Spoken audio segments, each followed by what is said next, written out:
welcome to the City of Good Sports podcast. I'm your host, Richard Miller. Today's a special episode because we are coming off of a 27-24 wild card win over the Jacksonville Jaguars. In my last episode, I previewed this game. One thing that did come true, Cole Bishop interception. In fact, it was a Cole Bishop game-sealing interception off of a deflection from Trey White. And Trey White was really the defensive MVP of this game. 3 pass deflections for Trey White. And according to NFL Plus, he has allowed a 43.2 passer rating, which is the second lowest in the NFL, and a 32.1 completion percentage, which is the lowest NFL since week 6 of the regular season. This is not bad for a guy that's 30 years old, that's had an Achilles injury, that's had an ACL tear. It's a true example of adversity, and he was playing like prime Trey White. Not many corners who are 30 could do that, much less with the injury history that Tre'Davious White has. Truly remarkable performance by number 27. Another key defensive player here was Shaq Thompson. Shaq Thompson had an interception as well as a pass deflection, as well as being the team's tackle leader. If you watch my previous episodes, you know I've been a big proponent of the Shaq Thompson agenda. As far as the Bills' defense overall, they still left a lot to be desired. They're honestly lucky that they passed as much as they did. Trevor Lawrence dropped back a little over 30 times. He got off 30 passing attempts. But there was a stretch in the first quarter where Baishul Tutin, their backup running back, had 3 straight rushes for 47 yards. They're lucky he didn't run more. That's honestly on Liam Cohen for not involving him more throughout the rest of the game, because he only had 4 carries total. So he only had 1 carry after that. But even Etienne had 116 yards on 10 carries. So they really should have ran the ball a little bit more. Our pass defense looked good. Trey White looked great. Christian Benford looked pretty solid. Parker Washington did have a big game, but that was mainly in the flats. So they're obviously going to target that third back.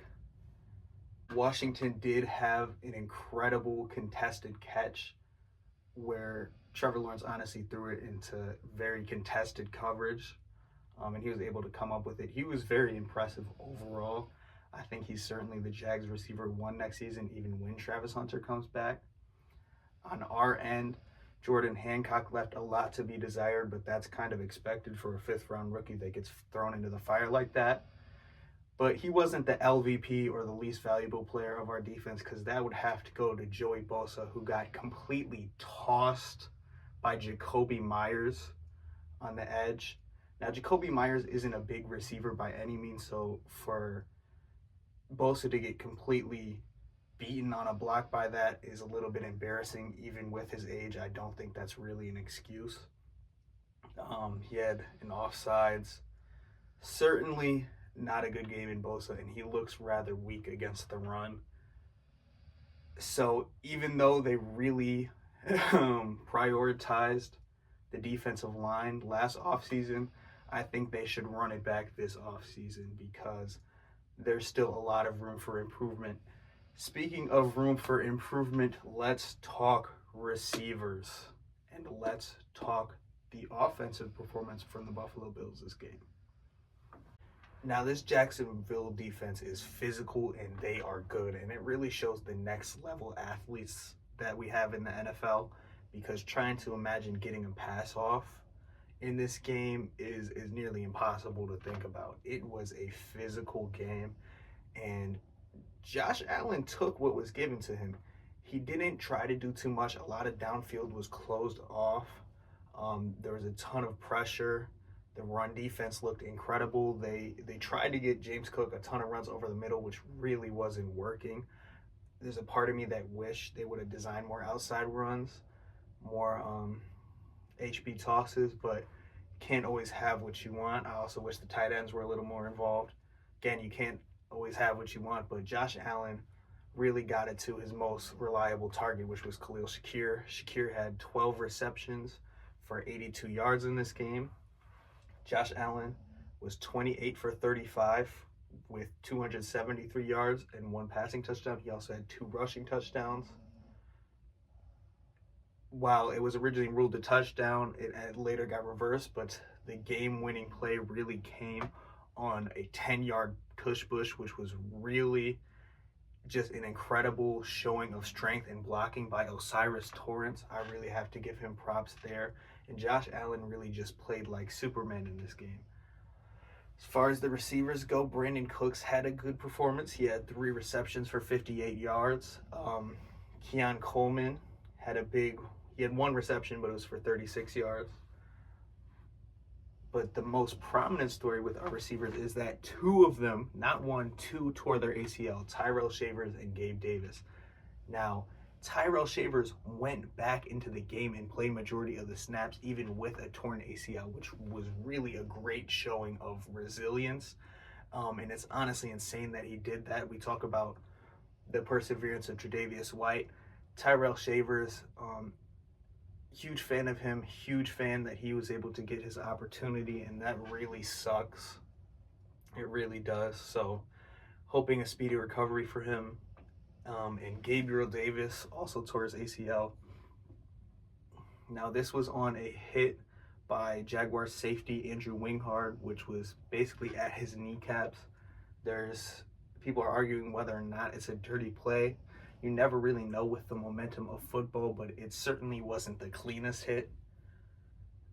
But now our depth at receiver was already thin, and it's getting even more thin. And this is something that's very concerning because we play the Broncos this Saturday at 4:30, and our already questionable receiver corps has now lost 2 people with ACL tears. The fact that Tyrell Shavers played half of the snaps in the second half despite tearing his ACL in the first half tells me, 1, how strong Shavers is, 2, how lackadaisical our training staff might be, and 3, just how dire this receiving situation might be. Josh Palmer's on IR. He was out for the game. He's likely done for the season. A little bit of promising news, though, is that Curtis Samuel was a full participant in Tuesday's practice. Mecole Hardman is also probable to return. So we are likely left with a receiving core of Shakir, Brandon Cooks, Keon Coleman, Mecole Hardman, and Curtis Samuel. And that's the best case scenario. That is the absolute best case scenario. So it's certainly not ideal by any stretch of the imagination. So, like I did for the Jaguars week, I'm actually going to go over our full injury report because Curtis Samuel and Mecole Hardman are likely not the only people returning. We have some other key injury news beyond the 2 ACL tears and Samuel and Hardman. Starting with Ed Oliver. This is what the Bills injury report looks like. Ed Oliver is a limited participant in Tuesday's practice. In an interview with fellow Buff State graduate Matt Beauvais, he said he's optimistic and excited, but he doesn't know yet whether or not he'll return. Josh Allen was also a limited participant in Tuesday's practice, which should not be that surprising if you saw how banged up he got in that Jaguars game.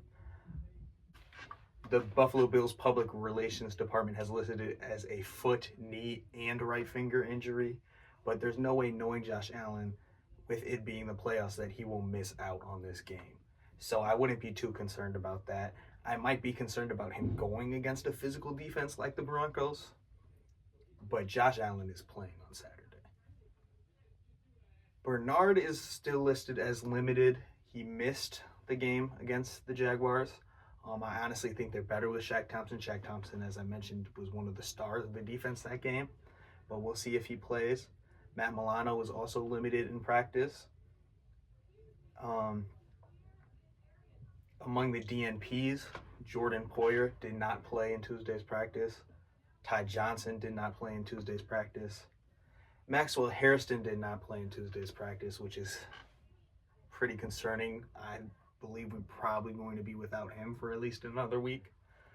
And Matt Prater did not play, but I also understand it. I think he deserves a rest day. He made a 51-yard field goal. He broke kind of expectations, so I would still expect him to be the kicker against the Broncos, as long as he didn't re-aggravate that quad.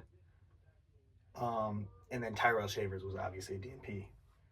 Now, some full participants: Curtis Samuel, who I just mentioned not that long ago, and Damar Hamlin. Damar Hamlin is probably going to be on the active roster come Saturday. Mecole Hardman is likely going to be elevated from the practice squad, and the other receivers on the practice squad are Steven Gosnell and Christian Wilkerson, to whom most people will just answer who. So the wide receiver situation is very, very bleak. Okay. But I trust the Bills to get it done.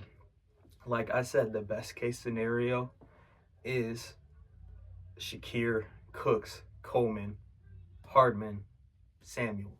You don't really want that being your best case scenario, but hey, Davis, Shavers, and Palmers are all definitely out.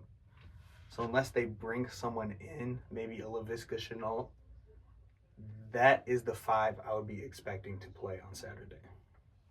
As good as the Jaguars defense is, the Broncos might have an even better defense.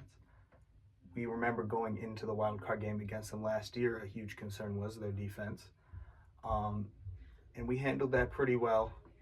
But the defense this year is even better. It is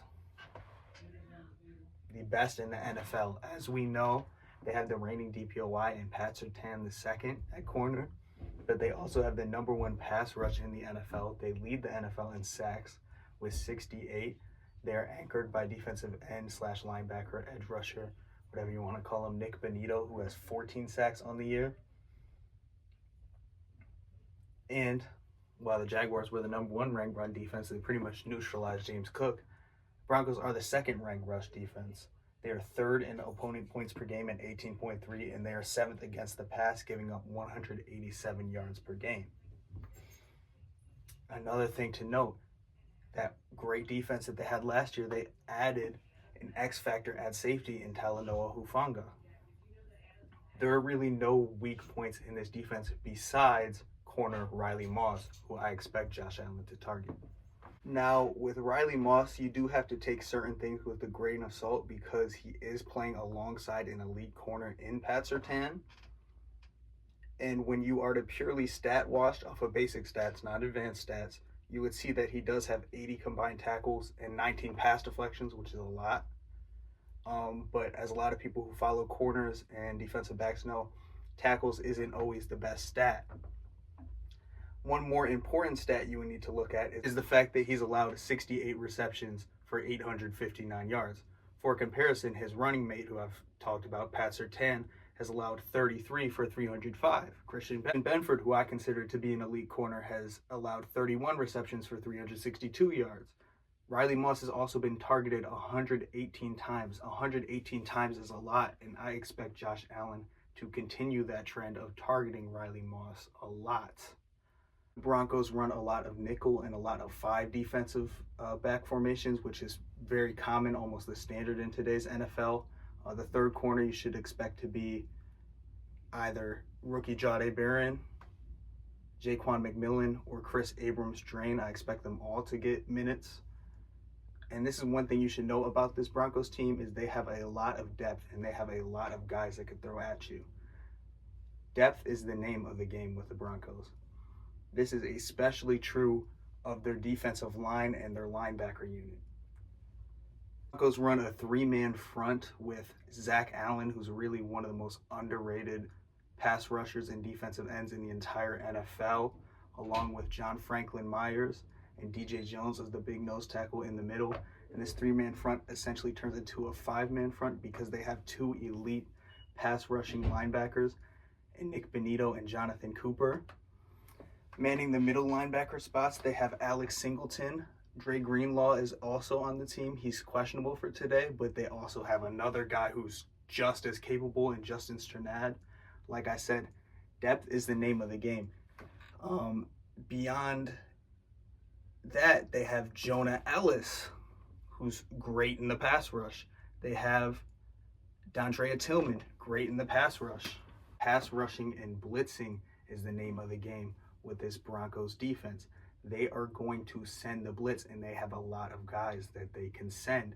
They aren't leading the league in sacks by 11 for no reason. So as much as I trust Josh's escapability, as much as I trust O-line, he has to be very quick with his reads. He has to be very quick getting the ball out of his hands. He has to be able to recognize the blitzes, and I trust him to do so. But it's something the team has to prepare for, and I'm sure they have prepared for it all week. Now going to the defensive game plan against the Broncos and their offense. Now the most threatening thing about this Broncos offense is their offensive line. And the combination of the Broncos offensive line and the Bills run defense does concern me a little bit. They have a superstar at that left tackle position in Garrett Bowles. Quinn Miners is also pretty damn good. They just have a very good unit at the offensive line. RJ Harvey is their starting running back. J.K. Dobbins is out for the year with a foot injury. RJ Harvey is a rookie out of UCF. He's proven to be pretty good. He hasn't quite broken out necessarily, but he's certainly someone you should be concerned about. The game plan is kind of the same as what it was with the Jaguars, which is get them to throw the ball as many times as possible.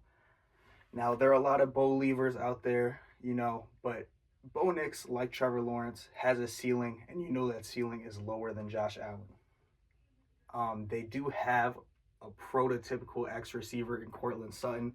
Bills would kill for a guy like Courtland Sutton. I mean, this is just the definition of a wide receiver one. They also have a very good speedy wideout in Troy Franklin.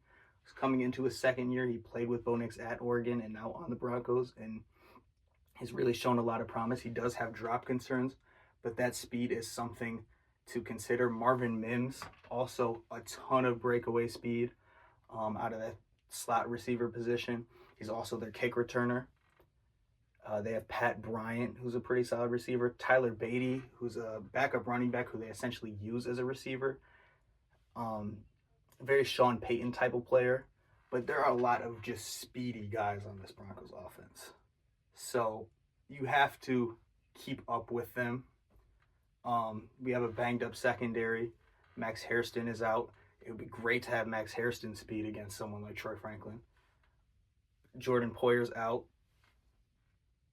That being said, there's something about Bo Nix that I just don't quite trust in big moments yet. Now, we saw he had that 43-yard bomb to Troy Franklin, which was basically caused by Troy Franklin's speed and him just flat out beating our receivers. So it's real basic football. You just have to make sure your receiver doesn't gain separation, which could be difficult against a speedy team like the Broncos. You have to get pressure on Bo Nix. Now, our pass rush and how good their offensive line is does not make that seem like an easy strategy. Bo Nix also doesn't take a lot of sacks, but he certainly panics. He may be calm and collected enough to get the pass off, but rarely does he ever wow you when he's facing a ton of pressure. Played well in a lot of games this year, but he always does have that susceptibility of an interception. He has 11 this year. He had 12 last year. The more you could get him comfortable and get him to throwing a lot and rely on your pass defense rather than your rush defense, the better the odds you have. Broncos have played in a ton of close games this year, and they're good at winning close games. So that's certainly something you have to factor in. I'm pretty confident that this is going to be a close game. The higher scoring it is, the better. The Broncos like to win in a low-scoring fashion. That's definitely their preferred style of winning. They like being able to rely on that elite defense, that elite pass rush that they have. But they have played in some high-scoring games. They had 44 points against the Cowboys. But you can't bring Bo Nix to a shootout with Josh Allen.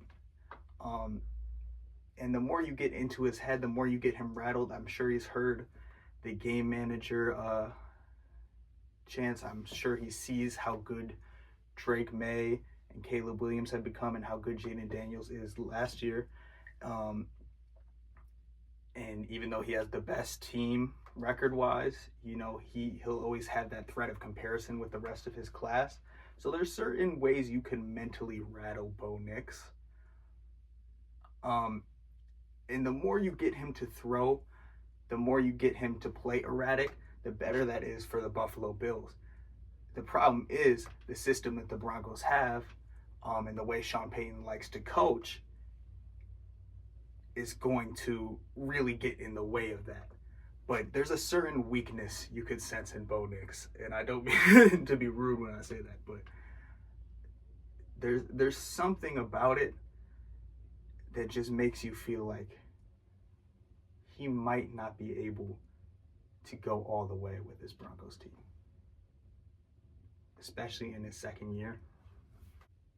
Now, the Bills beat the Broncos 31-7 in their wild card matchup this year. This Broncos team is much better, and I'm not expecting it to be a Bills blowout by any means. But what I do know, in the 2 games that the Broncos have allowed 30 points this year, they were to the Jaguars and the Giants. And Bo Nix threw for 47 and 50 times, respectively. I think in the first half, they're going to try to get their run game going. They might even get it going. I could see RJ Harvey, I have him marked at 18 carries for 98 yards. I could see him going for 100 rushing yards. But if we get to scoring, and Bo Nix has that false sense of confidence because we have the depleted secondary, because Hairston and Poyer are out, little does he know pass defense is still our strength. The more Bo Nix passes, the better our odds are. That being said, I have the Bills winning 31-23. I have Josh Allen going for 28 of 38 on 302 yards and 3 touchdowns.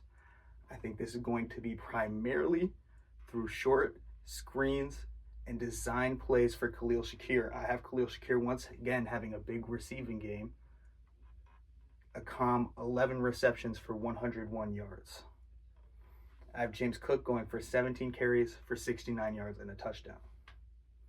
Bo Nix, 23 of 47, 278 yards, 1 touchdown, but 3 interceptions. If this comes true, and I could be very wrong about this prediction, but there is something about when teams put up a lot of points against the Broncos, which forces Bo Nix to air it out. And the more deflections we get, the more we get that ball in the air for Cole Bishop to catch it like how he did to win the game against the Jaguars, the more they start throwing in Benford's direction, the more amped up Trey White is to be a part of a Super Bowl contending Bills team, the better our odds are at winning this game. That concludes the City of Good Sports podcast. I've been your host, Richard Miller. I'll be back next week to talk my reaction to the game, more football and more Bills. Be good, do good, God bless. Go Bills. See you next week.